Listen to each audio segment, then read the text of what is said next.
और आइए आगे बढ़ेंगे। अब बात उस राज्य की जिस पर सबकी नजर है, और ये जो राज्य है वो पश्चिम बंगाल। एबीपी न्यूज और सी वोटर के ओपिनियन पोल में पश्चिम बंगाल में बीजेपी और टीएमसी के बीच मुकाबला कांटे का देखने को मिल रहा है। पश्चिम बंगाल में बीजेपी को 42%, टीएमसी को 44% वोट शेयर मिल सकता है। कांग्रेस और सीपीएम को 6-6% वोट शेयर मिलने की संभावना है। 42 लोकसभा सीटों में बीजेपी और टीएमसी 20-20 सीटें और कांग्रेस को 2 सीट मिल सकती है। 11 सीटें ऐसी हैं जहां 3% का स्विंग देखने को मिल सकता है। 11 ही सीटें ऐसी हैं जहां और कम मार्जिन 1% वोट स्विंग हो सकता है। यानी कुल मिलाकर 22 सीटें फंसी हुई हैं और ये 22 सीटें किसी भी तरफ जा सकती है। मतलब बंगाल में खेला हो सकता है। टीएमसी की, बीजेपी की जो किस्मत है वो यही 22 सीटें तय करेंगी। और ऐसे में आपको कुछ और आंकड़े दिखाते हैं पश्चिम बंगाल से जुड़े हुए। देश का सबसे बड़ा फाइनल ओपिनियन पोल आप देख रहे हैं। पश्चिम बंगाल की हम बात कर रहे हैं। फाइनल ओपिनियन पोल 22 लोकसभा सीटें हैं पश्चिम बंगाल में। ये सभी की सभी सीटें आपके सामने हैं। और इसमें जैसा कि मैं आपको बता रही थी कि यहां पर मामला 22 सीटों का फंसा हुआ है। इस लिहाज से फंसा हुआ है कि 11 सीटें ऐसी हैं जहां पर 3% का स्विंग हो सकता है, और साथ ही 11 सीटें ऐसी हैं जहां पर और कम 1% वाला मामला जो है वो आकर फंस सकता है। तो ये सीटें किसी भी तरफ जा सकती हैं।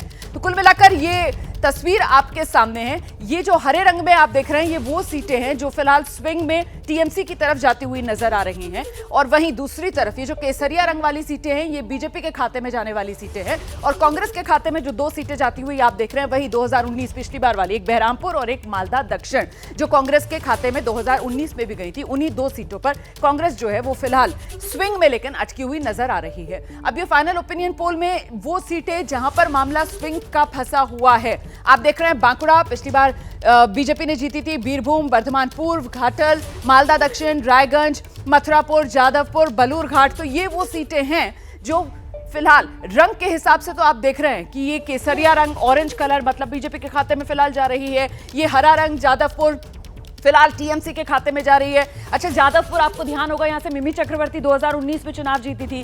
इस बार उन्होंने चुनाव लड़ने से मना कर दिया है। टीएमसी की तरफ से यहां पर अपना जो उम्मीदवार है वो बदला गया है, लेकिन फिलहाल 3% वाले स्विंग के अंदर ये सीटें जो है फंसी हुई हैं। पिछली बार कांग्रेस ने मालदा दक्षिण सीट जीती थी, इस बार वहां से भी कांग्रेस ने अपना उम्मीदवार बदला है। और इस बीच ये जो आप सीटें देख रहे हैं ये वो सीटें हैं जहां मामला 1% वाले स्विंग पर आकर अटक गया है।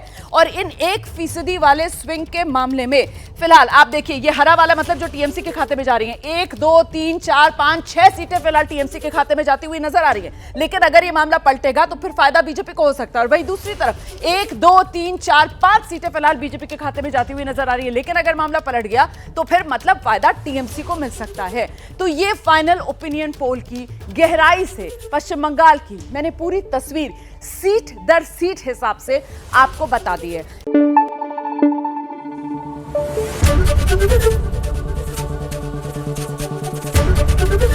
एबीपी न्यूज आपको रखे आगे।